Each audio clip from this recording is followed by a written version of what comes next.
오늘은 이제 섬김과 봉사로 협력하는 공동체에 대해서 말씀을 나누도록 하겠습니다. 전도해서 우리가 예수님을 딱 믿잖아요. 그런데 한번 딱 믿고 나면 영원히 그 구원이 변화가 없다면 양육할 필요가 없겠죠. 로봇을 만들어서 프로그램을 딱 입력시키면 로봇은 바로 일할 수 있습니다. 로봇은 성장하지 않습니다. 기계니까 만들면 바로 일할 수 있는 그 몸 상태가 되죠.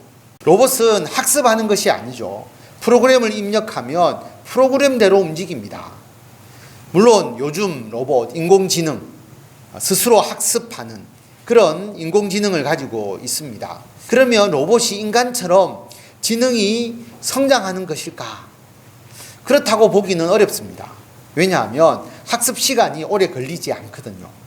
알파고 제로, 예전에 여러분 기억하실지 모르겠는데 우리나라의 바둑 천재 이세돌과 바둑 대결을 벌였던 그 인공지능이 알파고입니다. 그런데 그 알파고와 바둑을 떠서 100대 0으로 이긴 더 진화된 인공지능 알파고 제로.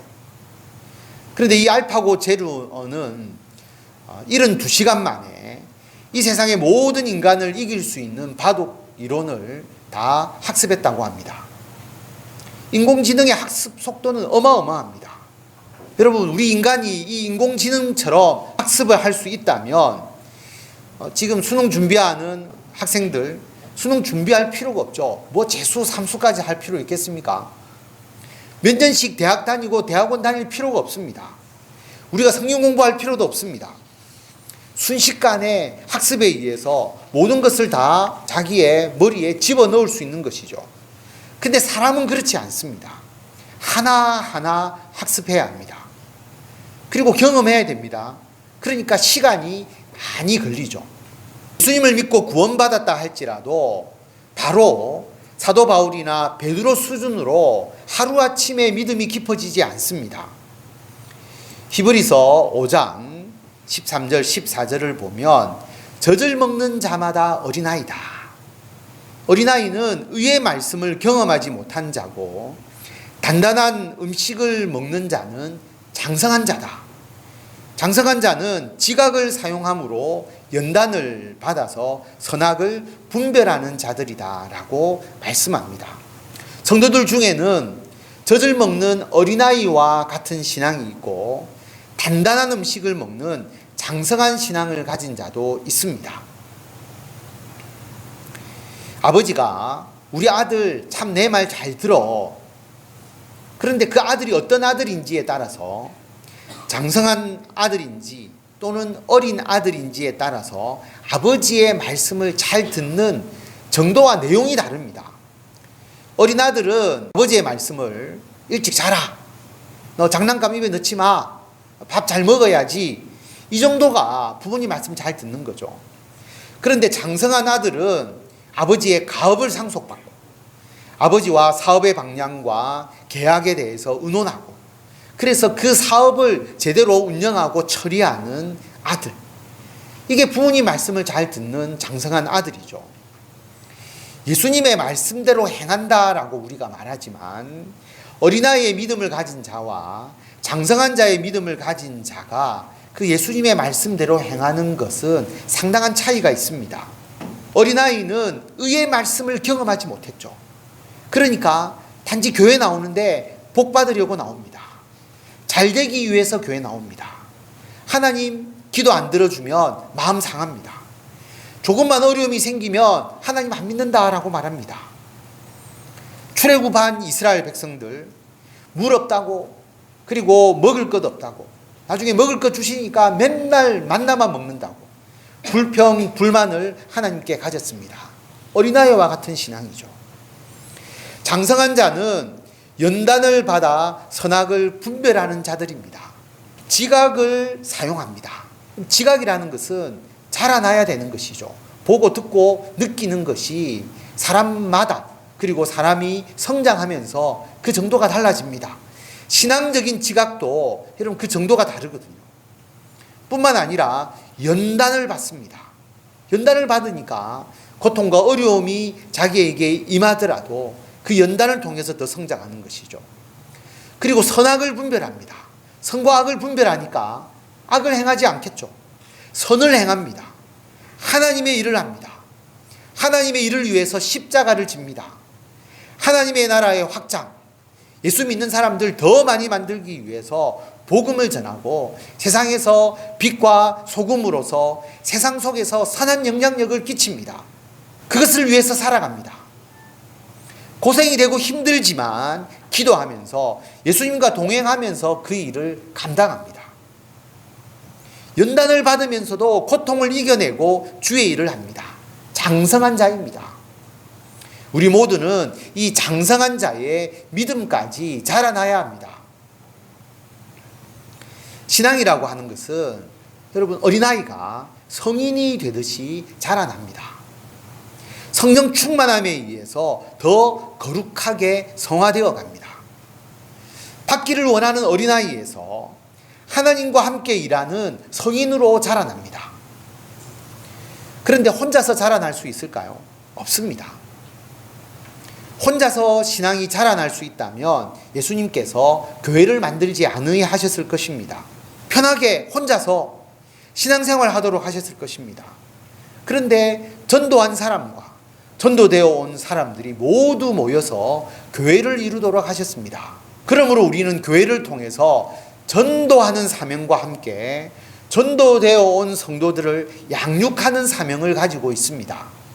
해운대 소정교회를 통해서 주님께서 맡기신 전도와 양육의 사명을 함께 행하시는 성도 여러분이 되시기를 바랍니다. 교회가 어떻게 성도들을 양육합니까? 여러분, 사람의 몸이 어떻게 자라납니까? 몸이 유기적으로 연결되어 있으니까 자라나는 것이죠. 손으로 밥을 먹으면 내장이 그것을 소화를 시키고 영양분을 몸에 공급하게 되면 그 영양분으로 뼈와 근육이 자라납니다. 우리의 신체에 여러 부분이 있는데 무엇이 우리를 키우느냐? 좀 애매하죠. 왜냐하면 몸이 전부 다 연결되어 있기 때문에 서로 영향을 줘서 우리 몸이 자라납니다.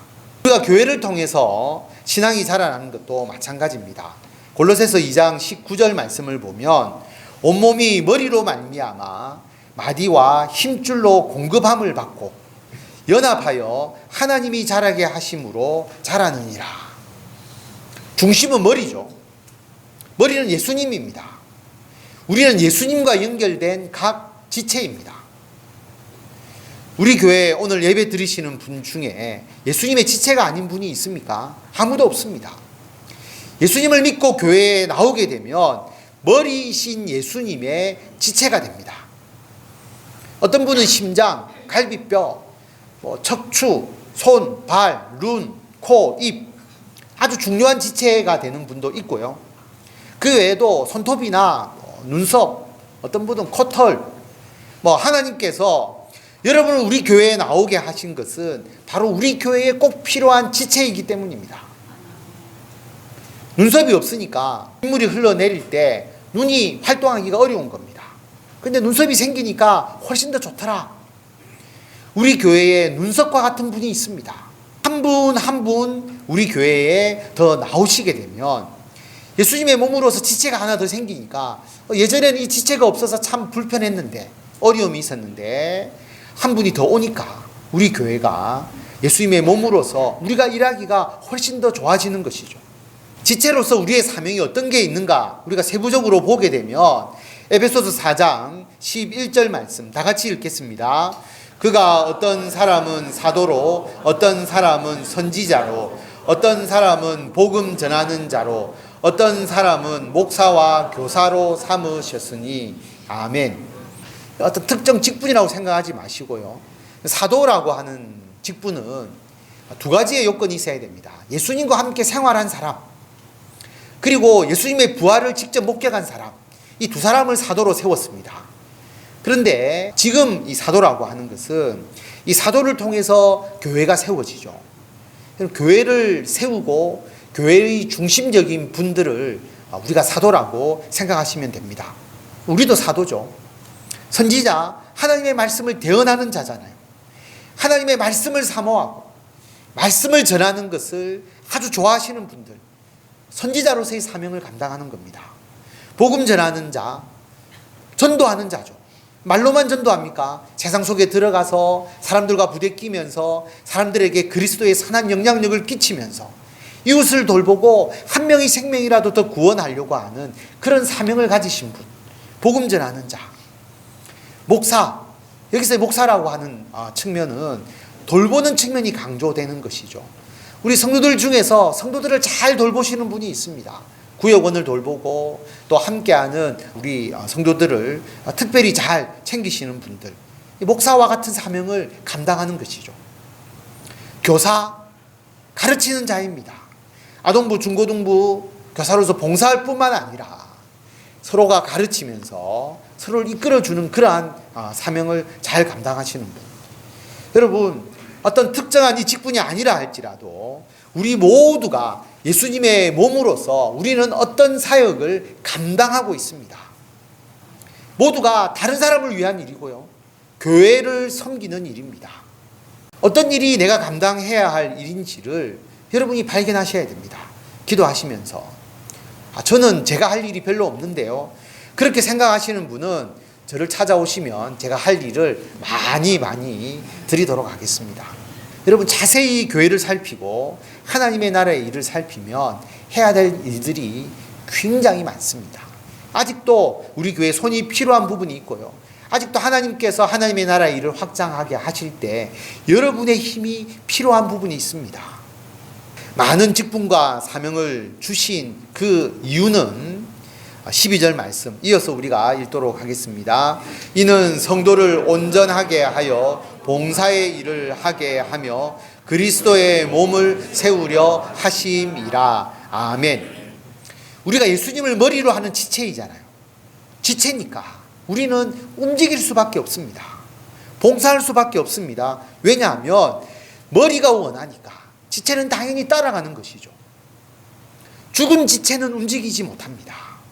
죽은 지체는 머리가 명령을 내려도 움직이지 못하죠. 그런데 우리는 예수님 안에서 살아있는 지체니까, 머리와 연결된 지체니까 우리는 행동할 수밖에 없습니다. 예수님을 믿는 사람이니까 교회에서 봉사할 수밖에 없습니다. 예수님의 지체로서 교회의 일원으로서 봉사해야 오늘 말씀처럼 성도를 온전하게 한다. 온전한 성도, 완전한 성도가 됩니다. 예수님을 믿고 내가 구원을 받았다. 이것은 반쪽 성도죠. 구원받음에 감사하면서 내가 교회를 위해서, 하나님의 나라를 위해서 섬기고 봉사하겠다. 그 봉사하는 성도가 온전한 성도입니다. 머리이신 예수님의 몸으로서, 지체로서 자신의 일을 찾으시고 그 사명을 잘 감당하시는 성도 여러분이 되시기를 바랍니다. 우리가 교회에서 봉사하고 섬길 때 내가 다른 사람을 위해서 봉사하고 섬기니까 내가 나보다 신앙이 약한 사람들을 내가 양육하는 것이라고 생각하기가 쉽습니다. 물론 그런 면이 없는 것은 전혀 아니지만 내가 신앙이 약한 사람을 섬긴다고 내가 그 사람을 양육하는 게 아니고요, 봉사하고 섬기는 사람도 신앙이 자라납니다. 봉사하고 섬김을 행하면 내가 다른 사람을 양육하기도 하지만 이로 인해서 나의 신앙도 자라납니다. 내가 양육되기도 합니다.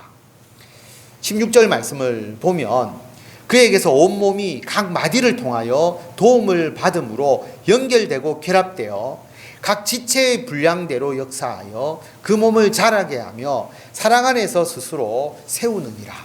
우리의 신앙이 자라고 교회가 성장하는 것은 예수님을 통해서 온몸이 연결되어 있어서 서로 도움을 받기 때문입니다. 예수님을 중심으로 연결되고 결합되어 있기 때문입니다. 우리가 가진 분량대로 서로 섬깁니다. 어린아이와 같은 신앙을 가진 분들은 어린아이처럼 섬기고요, 장성한 신앙을 가진 사람은 어른처럼 섬깁니다. 각 지체의 분량대로 섬기고 봉사합니다. 그런데 연결되어 있으니까 모두의 신앙이 자랍니다. 내가 다른 사람을 키우는 것뿐만 아니라 내가 키운다고 생각했는데 그 사람 때문에 내 신앙도 자라는 것이죠. 목사가 성도를 양육하는 게 아니고요, 구역장이 구역원을 양육하는 것이 아니고요. 목사가 성도를 양육하는데 성도로부터 목사도 양육을 받습니다. 목사도 자라나는 것이죠. 구역장이 구역원을 양육했는데 구역원만 성장하는 것이 아니라 구역장도 그 구역원 때문에 성장하는 겁니다. 우리가 예수님 안에 서로 연결되어 있기 때문에 주의 일을 하면서 우리 모두가 성장합니다. 예수님 안에서 우리 모두의 신앙이 자라납니다. 그리고 교회가 성장합니다. 여러분, 어디까지 우리 신앙이 자라나야 합니까? 어디까지 우리 신앙이 자라나야 할까요? 13절 말씀, 우리 다 같이 13절 말씀 읽도록 하겠습니다. 우리가 다 하나님의 아들을 믿는 것과 아는 일에 하나가 되어 온전한 사람을 이루어 그리스도의 장성한 분량이 충만한 데까지 이르리니 아멘. 여러분, 우리가 어디까지 자라야 되느냐? 예수님까지 자라나야 합니다. 예수님의 장성한 분량이 충만한 데까지, 예수님의 충만한 데까지 우리가 자라나야 합니다.